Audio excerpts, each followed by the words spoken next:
evening, everybody. It's Lynn, the Leather Bag Lady. How are you all this evening? It is episode 20 of Shop at the Shed, so welcome. If you join me regularly, then this may be a little bit of a repeat, so go get yourself a drink or hang in with me. I'll just be a few minutes while I cover some of the logistics of how this works. So all my bags are listed on my website at leatherbagLady.com.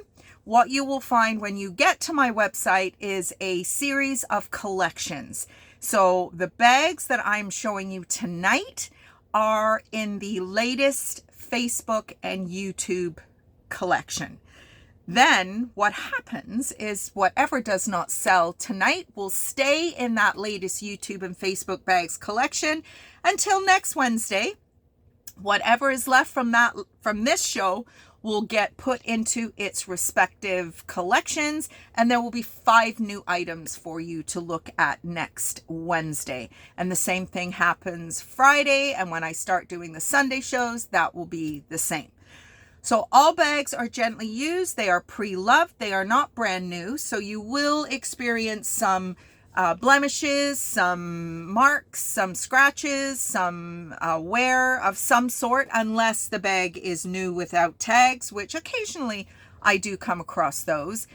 All my bags are hand-picked. I do not buy box lots or thrift boxes or anything of that nature. These bags are all picked by me for either their color, their quality of leather, their branding. There's some reason that bag has caught my eye, and I will pick it up. Now, pricing is obviously I try and keep the prices as reasonable as I can, but these brand name bags especially are getting harder and harder to find as a reseller, and harder to find at a price point that makes it easy for me to keep the prices low.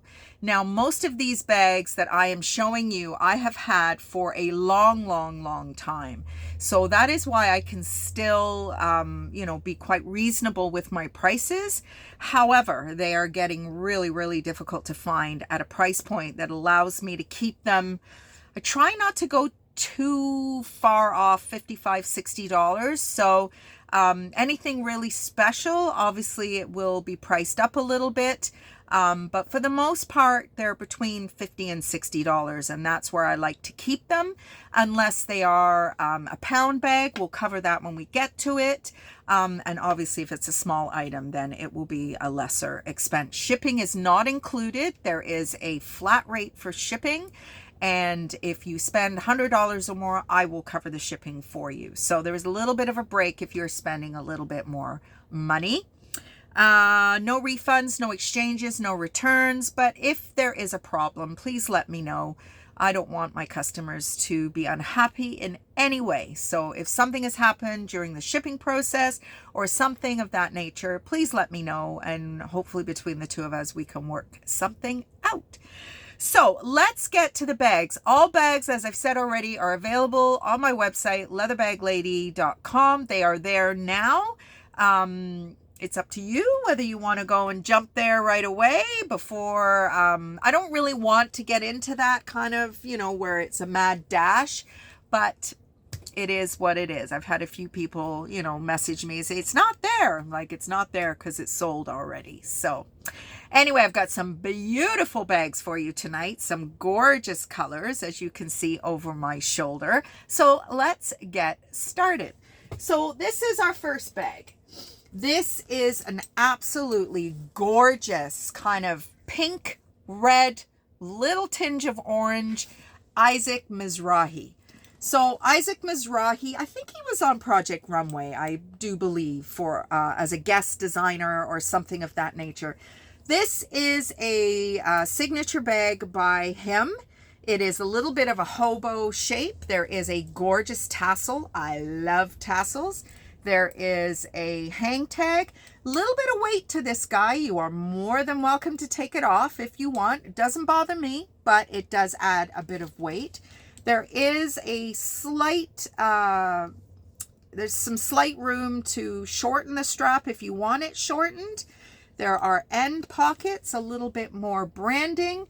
Now there are some areas of wear, and there's a little bit of corner wear, which is inevitable in all these bags, especially when the leather is really soft.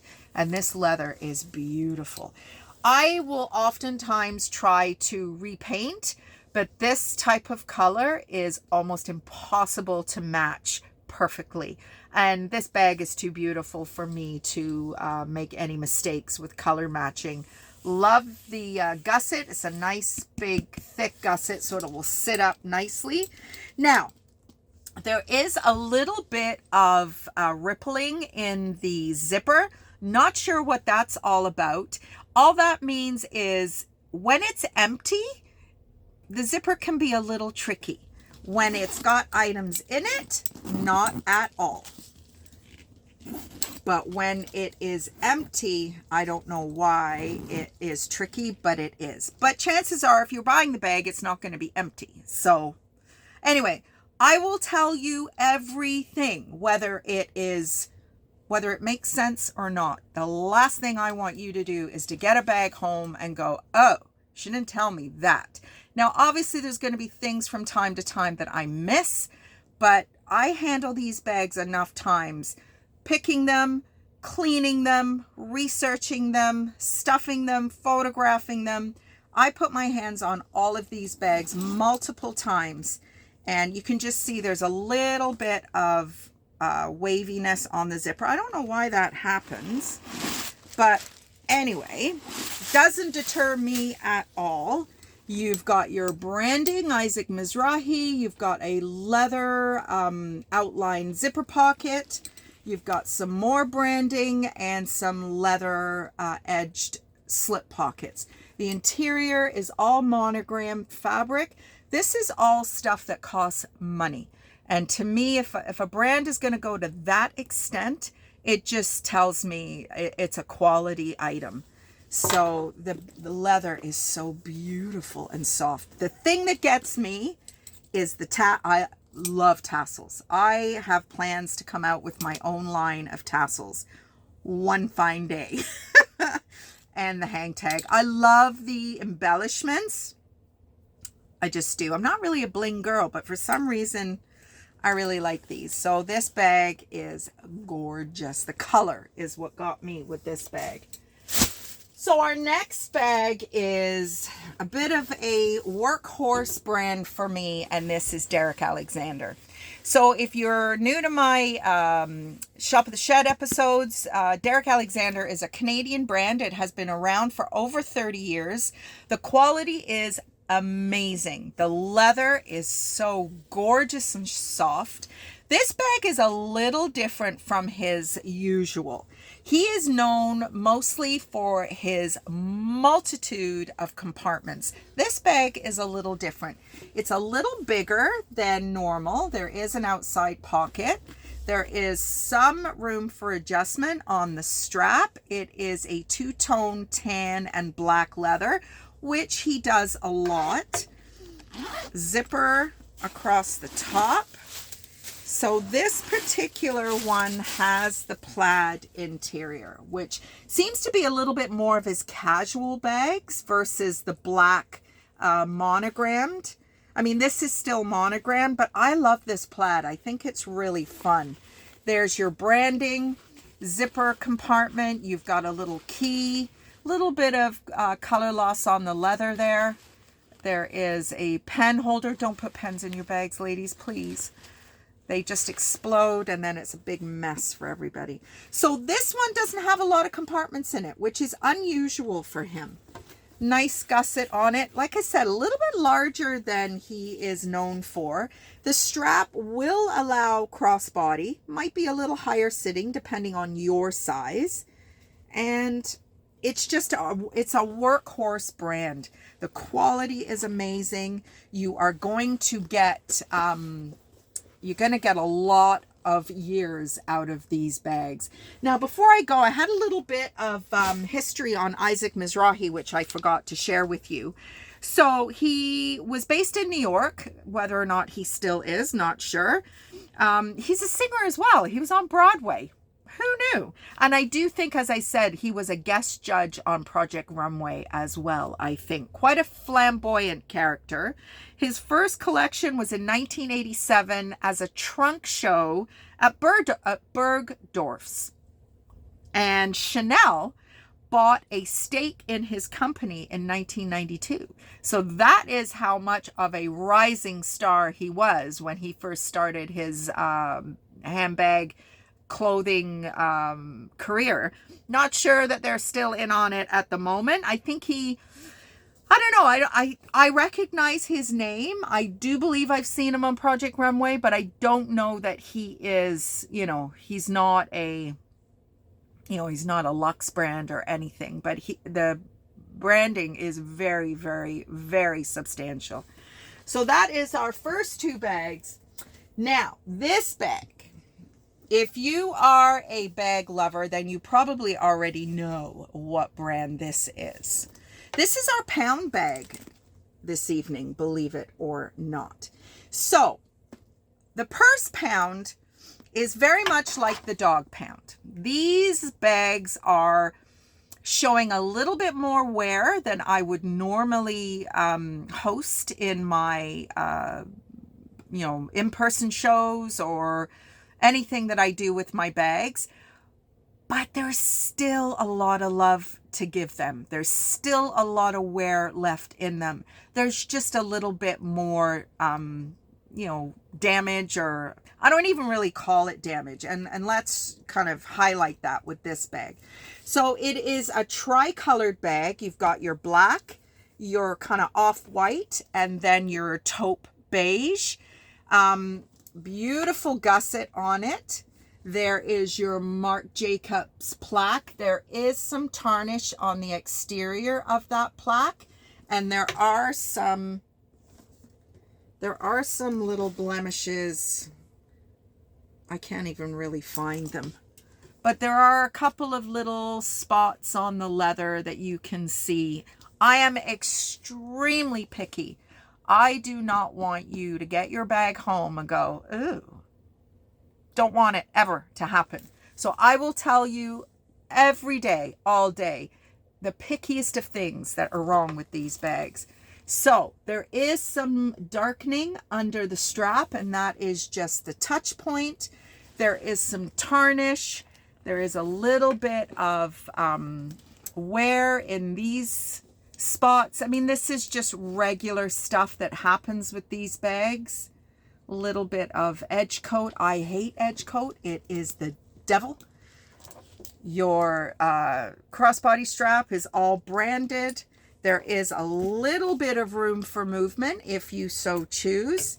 There is a little bit of cracking on the edging. Like I said, I can't stand that edge coat, but it's a regular occurrence in these bags. I'm just trying to see where the little marks were in the black. It's a beautiful, soft, pebbled leather. Marc Jacobs is a brilliant, brilliant brand. The interior is in fantastic condition. It's a great size, this bag. There is your branding. Marc by Marc Jacobs. There is a leather bound zipper compartment. There is a couple of slips on the other side.